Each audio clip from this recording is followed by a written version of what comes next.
Pardon, mais s'il était arrivé la même année, il serait sur la page d'avant ou la page d'après. Et il y est pas. Bah non. Ça, c'est les souris, ça. Regarde, il y a d'autres feuillets qui sont tout mangés. Ça s'enferme les registres. Ah bon? Ouais, et les trous du cul qui font pas leur boulot, ça s'enferme aussi. Et salut à tous, on se retrouve pour un nouvel épisode de Warhammer Made by Amateur. Pour aujourd'hui, je vous propose une petite partie. C'est Guillaume qui m'a fait le plaisir de revenir jouer à la maison. Guillaume est venu et il a changé. Il n'a pas pris son répurgateur, il n'a pas pris Abusen, il n'a pas pris l'Empire. Il a voulu tester. Pour moi, l'armée que j'ai le plus peur d'affronter, c'est les elfes noirs. Il a choisi une partie à 1500 points elfes noirs et moi j'ai choisi derrière les seuls qui pour moi déjà ne sont pas sortis depuis longtemps et en plus me paraissent avoir une bonne petite chance contre les elfes noirs, c'est mes elfes sylvains. Alors c'est une partie à 1500, on a fait en liste cachée, hein, vraiment pour essayer d'avoir un petit peu de surprise. Donc Guillaume m'a fait quand même le plaisir, hein, au moment où j'ai vu son armée, il m'a fait vraiment plaisir. Il n'y a dans son armée aucune furie, pas de chaudron et pas de conjurateur du feu maudit. Il a fait une armée 100% anti-classique, on va dire. Il a pris un trio de héros pour 375 points, une sorcière elfe de niveau 2. Il lui a donné également un parchemin crapaud, hein, que vous verrez plus tard dans la partie. Autrement dit, c'est un parchemin dissipation qui vous fait lancer sur le sorcier qui a été contré un dé. Si vous faites égal ou en dessous de son niveau de magie, vous n'êtes pas transformé en crapaud, sinon vous devenez un crapaud. C'est l'horreur absolue. Donc une sorcière de niveau 2, elfe noir, un maître grande bannière, on va dire plutôt classique, hein, il est assez costaud quand même au corps à corps, et un assassin elfe noir avec les lames perforantes. Donc pas si mal que ça en termes de héros, ça peut être très violent là, hein. En unité de base, il a pris 2 unités de base, un gros régiment de 20 sombres traits et 24 corsaires pour avoir le maître GB avec un bon pâté. Et en unité spéciale, il a mis des doublons et des triplets. Il a mis 3 balistes faucheuses elfes noirs. En jouant elfe sylvain en face, je vais me faire défoncer. Il a pris 2 chars à sang-froid, encore pire pour moi, et il a pris une hydre. Par contre, il n'a pas payé le souffle sur l'hydre, il a pris juste le monstre classique. Donc vraiment une armée intéressante pour voir un petit peu le choix et la différence d'unité. De mon côté, pour mes elfes sylvains, j'ai là aussi essayé de travailler un petit peu plus mes listes pour changer avec en tout cas ce que je dispose. En héros, pareil, j'ai mis un triplet de héros. J'ai mis un capitaine elfe qui a plus 1 en force, qui a la coiffe de la chasse, donc plus 1 en CC et la charge dévastatrice, et une armure de 4+. J'ai mis un capitaine GB avec là aussi une armure de 4+, tout nu. Et j'ai mis un enchanteur sur grand aigle niveau 1. Voilà, j'ai pas voulu tanker la magie à mort. En unité de base, j'ai pris 18 gardes éternels avec étendard, musicien et bouclier. Ensuite, j'ai pris 2 régiments de gardes sylvains avec les flèches. J'ai pas pris les flèches empoisonnées pour une fois, j'ai pris les flèches qui donnent +1 pour blesser contre les unités de la destruction, donc c'est toujours utile. Et j'ai pris ensuite en unité spéciale 5 sœurs de l'épine. Bon, ça c'est toujours utile, hein, elles sont mage niveau 2, elles peuvent faire chier, elles peuvent booster. Et surtout, j'ai pris 10 cavaliers sauvages de Kurnous avec bouclier, lance et étendard musicien et chef. Et enfin, en unité rare, j'ai pris 2 x 5 forestiers. Voilà, j'ai pris une armée très mobile, mais pas boostée à la magie ou quoi que ce soit. J'ai pris aucun esprit des bois, je voulais voir un petit peu la différence que ça pouvait faire si vous jouez 100% elfe. À la magie, en elfe noir, il a eu le vent glacial et l'éclair noir, parce qu'il a choisi le domaine bien entendu de la magie noire. Et de mon côté, j'ai eu Anraïr et les ronces par les sœurs de l'épine, mais j'ai choisi aussi bien entendu la magie noire aussi, hein, je suis pas fou, je voulais faire un peu de dommage aussi et j'ai choisi le primaire de la magie noire. On a fait un déploiement caché, ce qui était assez intéressant aussi pour une petite partie à 1500 qui peut donc changer énormément le principe de la partie. C'est Guillaume qui avait fait la table. Donc de son côté, il avait fait une grosse ligne avec ses balistes faucheuses en plein centre, ses sombres traits et un char sur son flanc gauche et corsaire, hydre et char sur son flanc droit. De mon côté, j'ai fait plutôt un flanc refusé parce que j'avais beaucoup de cavalerie légère finalement. J'ai mis tous mes tireurs garde sylvain et mes gardes éternels vers un petit recoin de table pour former une espèce d'éventail de tir et de bourrinisme. Et j'ai mis tous mes rapides de l'autre côté. J'ai mis donc mes 10 cavaliers sauvages de Kurnous, mon mage sur grand aigle et les sœurs de l'épine sur mon flanc gauche. Et vu que c'était à moi de poser après les éclaireurs, j'ai mis mes forestiers. En fait, vu qu'il avait très bien protégé ses balistes, il les avait mis en plein milieu de sa ligne. Je les ai mis sur chacun un flanc pour prendre les tirs et occuper les unités pendant au moins un tour. J'ai ensuite fait mon avant-garde, hein. Mon avant-garde s'est placé très légèrement parce qu'il n'en avait pas de son côté. J'ai mis mes sœurs de l'épine et mes Kurnous un petit peu en embuscade vers le niveau de la grande ruine. Et surtout, le plus important, j'ai protégé mes Kurnous des balistes. Donc voilà, je fais mon tir de la chasse parce que j'ai quand même un tir de la chasse pour les elfes sylvains, très important. Je balance un tir en direction de sa générale elfe, je la touche mais je la blesse pas alors que c'est un 4+, ça me fait un peu chier. J'ai toujours adoré la nouvelle règle là, des elfes sylvains, ce petit tir qui annonce le début de la chasse. Malheureusement, rien ne se passe pour moi. À ce moment-là de la partie, je vous le dis tout de suite, mais pendant tout le long de la partie, j'y ai pas pensé. Je n'ai pas mis ma forêt gratuite des elfes sylvains, je l'ai oublié. Donc c'est un peu aberrant, un joueur elfe sylvain qui oublie sa forêt qui donne des bonus à tout le monde. Mais bon, écoutez, qu'est-ce que je vous dise, c'est comme ça. C'était une partie un dimanche, qu'est-ce que je te dise. Donc on est parti, le premier tour a été pour les elfes noirs, donc on y va pour cette bataille elfe noir, elfe sylvain contre mon Guillaume. Donc pour le premier tour, la stupidité des chars, il y en a un, il y a le char du flanc droit qui est stupide et qui avance de 4 dés. Sinon, il n'y a aucun autre mouvement, autrement dit, aucune autre charge. Donc le char sur le flanc gauche des elfes noirs se tourne en direction des forestiers qui viennent d'apparaître, évidemment. Les corsaires font un espèce d'entonnoir avec le char stupide. Ils essaient de faire un petit peu d'embuscade comme moi je me suis indiqué là-dessus. Le seul truc, c'est qu'il a plutôt mal placé ses corsaires, mais Kurnous pourront foncer dessus direct au tour d'après, ce qui est plutôt utile.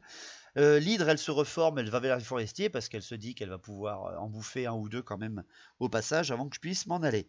Sa générale avec son unité de sombre trait décide en fait de sortir du régiment et de se placer un petit peu en décalé et surtout de pouvoir se mettre devant les forestiers et leur faire un petit sort assez pas piqué des hannetons, tandis que les sombres traits, eux, se reforment pour pouvoir blaster les forestiers qui viennent d'apparaître si jamais la magie ne suffit pas, parce que tout le reste est beaucoup trop loin pour les tirs elfes noirs. Moi je tire à 30 pas, mais lui ne tire qu'à 24. Donc pour sa magie, il fait un double 3, donc pas vraiment de problème. Il a un feu glacial qu'il tente directement avec sa sorcière sur les forestiers de son flanc gauche. Il m'en bousille 2, donc franchement ça passe très très bien. Et derrière après, il tente un éclair noir sur les forestiers derrière. Il y arrive et moi je n'arrive pas à le dissiper et il me les one-shot direct à la magie.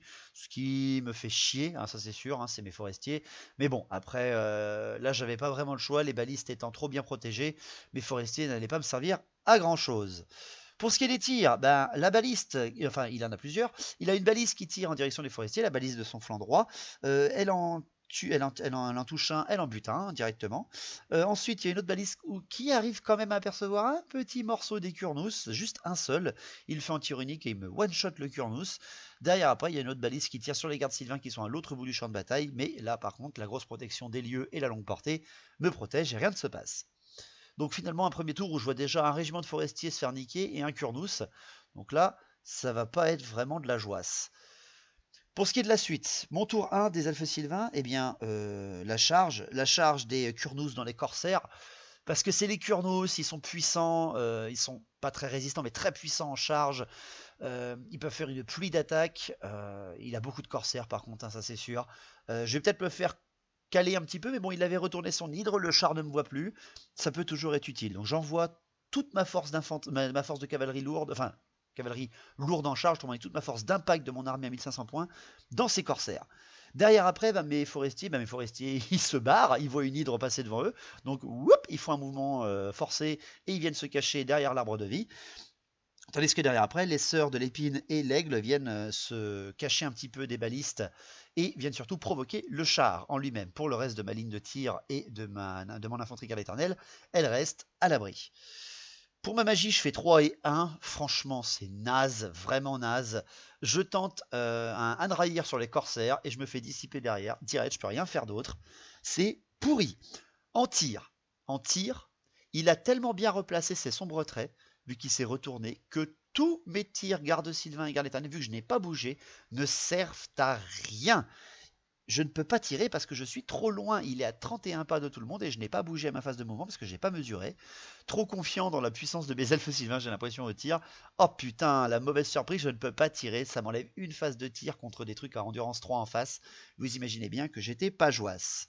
Enfin, vient le corps à corps. Alors, l'énorme corps à corps de 9 cavaliers sauvages de Kurnous qui affrontent 24 corsaires et un maître grande bannière elfe noir. Le seul gros problème que j'avais pas vu parce que c'était liste cachée, il y a l'assassin qui est révélé, qui était dans les corsaires. Et là, j'ai deux héros qui frappent avant moi et qui m'enlève de l'armure sur mes Kurnus. C'est très simple. Les héros m'arrachent 5 Kurnus à eux seuls. Les corsaires et les Kurnus se font mal l'un et l'autre, hein, on va dire. Les corsaires, j'en tue 5 ou 4. Non, j'en tue 5. J'en tue 5, mais derrière, après, les Kurnus, il y en a encore un autre qui est tué par les corsaires. C'est monstrueux. Mes Kurnus se font ravaler la gueule à plus que 3 sur 9. Et donc, bien entendu, au résultat de combat, je m'enfuis, hein, évidemment. Je m'enfuis directement. Et là, par contre, l'avantage, c'est que l'avantage pour moi, je m'enfuis déjà pas si mal de loin, en tout cas. Et surtout, Guillaume ne me poursuit pas avec ses corsaires. Donc, il reste un peu sur place pour se reformer, on va dire, presque gratuitement. C'est l'horreur. L'horreur. J'envoie ma force puissante, ma force perçante, on va dire, dans la ligne. Et je n'ai même pas enlevé un tiers de la ligne. Et je me suis fait refouler. C'est monstrueux. À ce moment-là de la partie, j'étais totalement dépité. Mais le sac à poing de Corsair Assassin GB m'a totalement niqué. Franchement, très très bien joué de la part de Guillaume. Je ne m'attendais pas à ce qu'il ait mis un assassin. Donc pour le tour 2 des elfes noirs, eh ben la stupidité, tout va bien. Donc il peut tenter des charges. Il envoie une charge sur les Kurnus, bien entendu avec son char, que moi je continue de m'enfuir. Et il la redirige par un test de commandement réussi grâce à la GB sur les sœurs de l'épine, mais il se loupe. Mes sœurs de l'épine tirent en riposte parce qu'elles ont des javelines. Et le plus beau, c'est qu'avec une endurance énorme et une armure énorme, je lui enlève 3 PV au char. Les sœurs de l'épine, badass à mort. Donc derrière après en mouvement, l'hydre, elle fait un peu le tour, elle fait le tour de l'arbre pour courir après les forestiers qui font un peu la souris et le chat, un petit gros minet. C'était assez comique. Derrière après, il envoie ses corsaires qui avancent de 10 pas pour aller provoquer les sœurs de l'épine ou l'aigle. Bien entendu, il les a équipés en 2 armes, il ne les a pas équipés en arbalète à répétition. En arbalète à point à répétition. Derrière après, il fait rentrer sa sorcière dans le régiment de son bretret et le déplace un petit peu. Également son char, il le retourne et il le fait avancer pour aller continuer de menacer. Ce coup-là, par contre, la ligne de tir, elfe sylvaine. Derrière après, la magie. Eh bien la magie, c'est... Il fait un 2 et un 1, donc pas génial du tout. Moi, je fais une canalisation derrière, donc on est à égalité, en niveau 2 chacun. Et surtout, il n'a rien apporté. On se remarque à ce moment-là, il n'a rien apporté avec sa sorcière, donc directement, la magie ne sert à rien pour ce tour-là. Ça, c'est bien, parce qu'elle était quand même très bourrine, sa magie. En tir, eh bien, les balistes. Une baliste tire sur les Kurnus, elle ne lui fait rien en tir unique. Une autre décide de tirer en multi sur... Enfin, les deux autres tirent en multi sur les gardes sylvains qui sont à l'autre bout. Et heureusement pour moi, toutes loupent les tirs, car elles sont à longue portée. Moi, je suis en couvert lourd. Donc, franchement, ça va pas super pour moi, là, parce qu'il reprend position. Il a l'avantage maintenant du nombre. Ça va être mauvais, ça va être mauvais. Donc, pour mon tour 2, il faut bien que je réfléchisse. Je ne fais aucune charge, bien entendu. Mes mouvements, mes Kurnus, ils sortent de la table, malheureusement, en essayant de se rallier, mais ils ne se rallient pas du tout. Donc derrière, après, je tente un petit encerclement que je pourrais gérer. Il a mal positionné son hydre, hein, franchement. Donc je me gêne pas. J'avance mes forestiers pour qu'ils puissent tirer. Ils sont quand même encore 4 pour tirer sur le char à sang-froid. Derrière, après, mes sœurs de l'épine utilisent l'arrêt de cavalerie légère et passent derrière la ligne des elfes noirs, tandis que mon sorcier sur Grand Aigle, lui, vient se caler derrière l'abri des décors pour pouvoir voir les corsaires et les blaster avec un petit peu de magie. Pour le reste, la ligne ne bouge pas, non, je suis pas fou. Il commence lui-même à s'avancer. S'il veut venir choper mes énormes sacs à poing là, il a intérêt à se donner du courage parce que là, il y a une grosse base de tir qui l'attend. À la magie, je fais un 4 et 1. Non, franchement, c'est pourri la magie, quoi. Je crois que je prends les 5 dés. Les 5 dés, je tente un éclair noir au maximum sur les corsaires. Je le passe, mais c'est là, sans irrésistible. Donc, il est pas bête. Il utilise son parchemin crapaud. Et c'est là l'horreur. Je me dis, putain, mais c'est quoi cet objet? J'en avais pas entendu parler. Et finalement, en fait, il est énorme cet objet. Surtout quand on voit une petite partie comme ça où tu as des magiciens pas forts en niveau. Eh bien, c'est la grosse surprise. Il m'envoie un parchemin, donc il contre mon sort déjà. Donc, j'avais fait un gros blast sur les corsaires. J'aurais pu les one-shotter, mais non, pas du tout. Mon sort est arrêté. Et derrière, j'ai que un niveau 1 avec ce sorcier. J'ai donc un des 6 à jeter. Je n'ai que un 1 pour sauver mon sorcier, sinon il est transformé en crapaud. Un crapaud qui domine un aigle, n'importe quoi. Et franchement, je suis sauvé parce que je fais un 1. Je hurle de joie à ce moment-là. Même Marie qui était à côté, qui regardait, s'est fait ouais, bravo les gars. Non, franchement, dépité Guillaume. Il était un peu dépité, mais là, le coup de chance, enfin, de la partie pour moi. 1-1 qui ne transforme pas mon sorcier en crapaud. Donc derrière après mes tirs, mes sœurs de l'épine tirent sur le char, mais rien ne se passe, hein, c'est la force qui est vraiment trop, enfin l'endurance qui est trop grande pour là. Par contre mes forestiers derrière après tirent en multiple sur lui et arrivent quand même à lui enlever un PV. Donc franchement, on one-shot le char grâce aux forestiers. Merci les forestiers, franchement, hein, c'est génial. Et derrière après, j'ai donc mes 20 gardes sylvains plus mes 2 héros qui tirent sur les sombres traits. Et vu qu'ils sont un +1 pour blesser contre les unités de la destruction, j'en arrache 8. 8 sombres traits qui partent. C'est pas encore génial, hein, franchement, pour des effets sylvains, mais je trouve ça tolérable parce que je suis à longue portée. Non, ça va quand même. J'ai connu un peu mieux, mais écoute, 8, c'est déjà ça. Il doit tester, bien entendu, hein, parce qu'il a quand même perdu plus de la moitié, plus d'un tiers, mais tout va bien. Il ne bouge pas. Pas de corps à corps, donc on passe tout de suite au niveau 3. Au niveau 3, au tour 3. Le tour 3 des elfes noirs, eh bien, il n'y a pas de charge. Il n'y a pas de charge parce qu'il n'y a rien à porter véritablement. Donc les corsaires se reforment pour qu'ils puissent voir les forestiers. L'hydre continue de faire le tour, malheureusement. Elle a été mise dans la pampa par mes forestiers. Donc finalement, ils ont servi quand même à pas mal de choses. Et derrière, après, il avance son char en protection des sombres traits. Voilà, il les met devant. Il met son char devant ses sombres traits pour faire en fait un bouclier humain, hein, et prendre les tirs à la place de ses sombres traits, en tout cas. Pour ce qui est de la magie, il fait un 3 et un 2, donc petit vent en cette partie. Un vent glacial est tenté sur les gardes sylvains qui sont plus à son flanc gauche. Il fait 10 touches de force 2 et il me fait donc 3 morts. Donc 10 touches pour de la force 2 et 3 morts seulement. C'est pas si mal, surtout qu'il me fait un malus pour ma CT, hein, donc c'est vraiment sympa. Derrière après, il tente un éclair noir là aussi sur les gardes sylvains qui ne sont encore full. Et là, par contre, heureusement pour moi, il le loupe. Et ça, c'est le gros avantage pour moi. Pour les tirs, les sombres traits qui sont apportés maintenant tirent sur les gardes sylvains qui sont full et me fait 2 morts. Donc c'est moyen pour ma gueule. Et après, les 3 balistes tirent en multi sur les sœurs de l'épine. 3 balistes. Ça fait quand même beaucoup de tirs sur 5 petites pépettes. Et c'est simple, il me fait 6 blessures. Et je fais 6 invulnérables de 4+ réussis. Magnifique, franchement j'en suis bien sorti, j'ai été content, pas de corps à corps pour ce tour là, donc après rien n'est joué, hein, parce qu'il a encore beaucoup de puissance. Moi j'ai plus que de la mobilité, donc il faut que je sois patient. Donc pour mon tour 3, les mouvements, mais mes forestiers et mes sœurs de l'épine, ils contournent les corsaires. Mes forestiers avancent du mieux qu'ils peuvent et se placent hors de vue des corsaires, tandis que les sœurs de l'épine, elles, au lieu d'aller chercher les balises parce qu'elles sont 3, je vais mettre 3 tours à les tuer les unes après les autres. Donc je préfère en fait plutôt me concentrer sur les corsaires et niquer ces salopards avec leurs héros qui valent certainement beaucoup de points. Pour le reste, ma ligne derrière ne bouge pas. En magie, je fais 6 et 2, donc je tente un éclair noir au max sur les corsaires. Je le passe et là, Guillaume me fait une putain de dissipation automatique. J'en peux plus. Derrière, après, il me reste quand même suffisamment de dés avec 2 dés. Je tente le Hanraïr sur les sombres traits. Je le réussis. Et là, par contre, ça va être intéressant pour moi au prochain tour. Pour ce qui est des tirs, mes gardes Sylvains, tous mes gardes Sylvains plus mes héros tirent sur les sombres traits et en tuent encore 8. Donc franchement, je suis stat. Derrière, après, il doit tester encore une fois. Et là, ce coup-là, il s'enfuit parce qu'ils ne sont plus que 3, pardon, ils sont plus que 3. Les elfes noirs s'enfuient avec leurs sorcières et ça c'est très intéressant. Mais il y a un Hanraïr au milieu, il y a un petit Hanraïr au milieu qui en tue encore un autre. Donc franchement, c'est pas mal, c'est pas si mal que ça. Pour ce qui est du tour 4, pardon, le tour 4 des elfes noirs, le ralliement des sombres traits qui est tenté par Guillaume, et Guillaume me fait le double 1. Voilà, parce que sinon c'est pas drôle. Donc double 1, il reforme donc ses sombres traits pour voir les sœurs de l'épine et non plus la ligne de tir qui pour lui le paraît beaucoup trop brutale. La stupidité de son char se passe bien, donc il avance pour provoquer tous les tirs, bien entendu. Il fait tourner enfin son hydre tout autour du décor et retourne encore une fois ses corsaires pour voir au moins les forestiers et couper court un peu à la fuite des forestiers. À la magie, il fait un double 5 et c'est là l'horreur parce que là ça devient très très très puissant. Il tente un vent glacial sur les sœurs de l'épine, il me fait 11 touches et il m'en tue 2. Et ensuite il tente un éclair noir sur les sœurs de l'épine. Je loupe ma dissipation parce que j'avais gardé mes dés pour la dissipation. Il me fait 17 touches force 5 et là par contre vous imaginez bien qu'elles ne peuvent pas tenir aussi longtemps. Et je me fais one-shotter mes sœurs.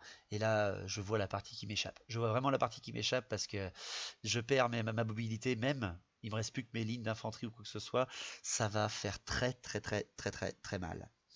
Pour ces tirs, ces sombres traits, enfin déjà ces balistes, les 3 balistes tirent sur les forestiers et me font que 3 morts.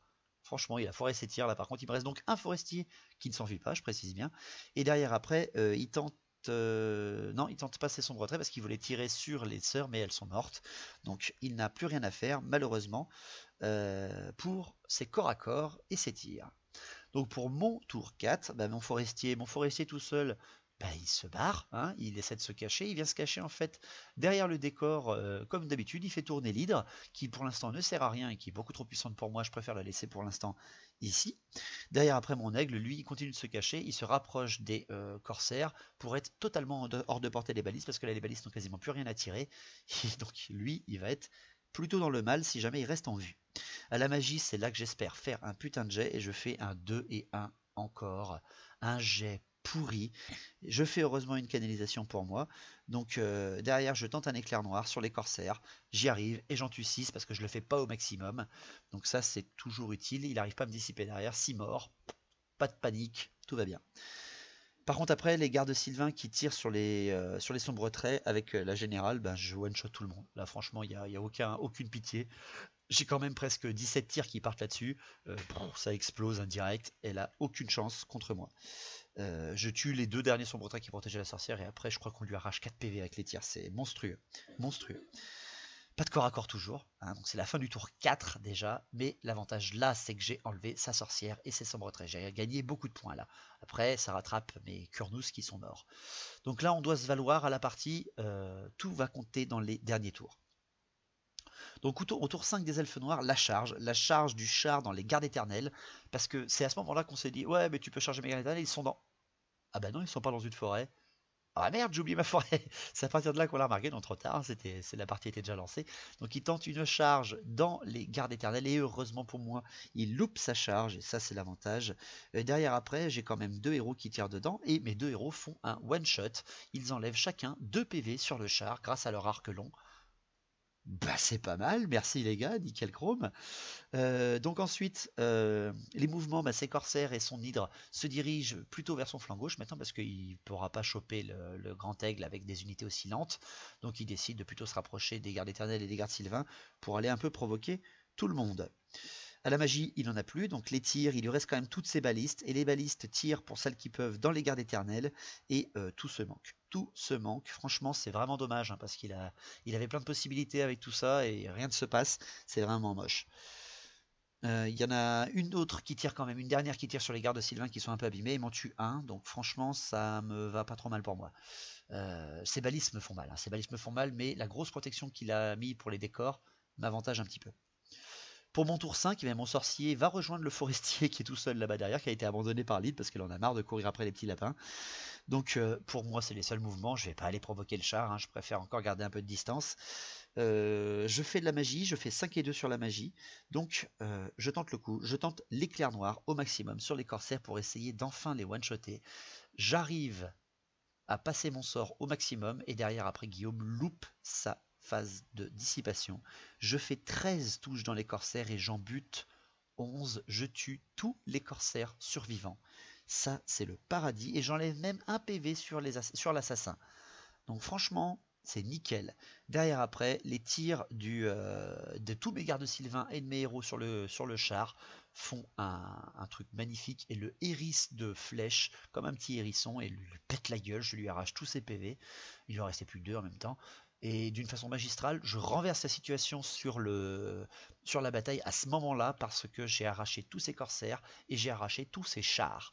Et même ses sombres traits et sa générale. Donc là, franchement, la partie vient de tourner complètement à ce moment-là, à la fin du tour 5, parce que là, c'est vraiment important ce qui reste. Au tour 6, les elfes noirs, l'AGB s'éloigne et l'assassin disparate pour gagner un petit peu les règles d'attention messier ou en tout cas de personnages isolés. Il essaie de s'éloigner en fait pour attirer les tirs tout simplement. L'hydre vient se placer devant le forestier du genre j'en ai marre de t'avoir couru après pour rien. C'est un petit peu moche. Donc derrière après, les 3 tirs de ces balistes vont tous sur les gardes de Sylvain qui sont presque morts et m'en tuent 3 et je n'ai pas de panique à ce moment-là. Donc c'est le paradis. Franchement c'est un peu moche. Donc pour mon tour, parce qu'il n'a plus rien d'autre à faire derrière, pour mon tour je place mon forestier pour qu'il sorte de vue de l'axe de l'hydre pour pouvoir tirer quand même sur les héros. Mon sorcier fait le survol de de la place pour aller voir les 2 héros aussi et pouvoir balancer un éclair noir. Je fais un double 2, je prends 4 dés, je tente l'éclair noir sur la grande bannière. J'y arrive, Guillaume ouvre sa dissipation et je lui arrache 7 PV à sa GB. Et au moment final, tu as le dernier forestier qui tente le tir en coup fatal sur l'assassin pour essayer de l'avoir parce que c'est classe, voilà, je voulais essayer de le faire en une seule flèche. Je le touche, mais derrière après, je le blesse pas et l'assassin survit à 1 PV. Et c'est ainsi que se termine la bataille.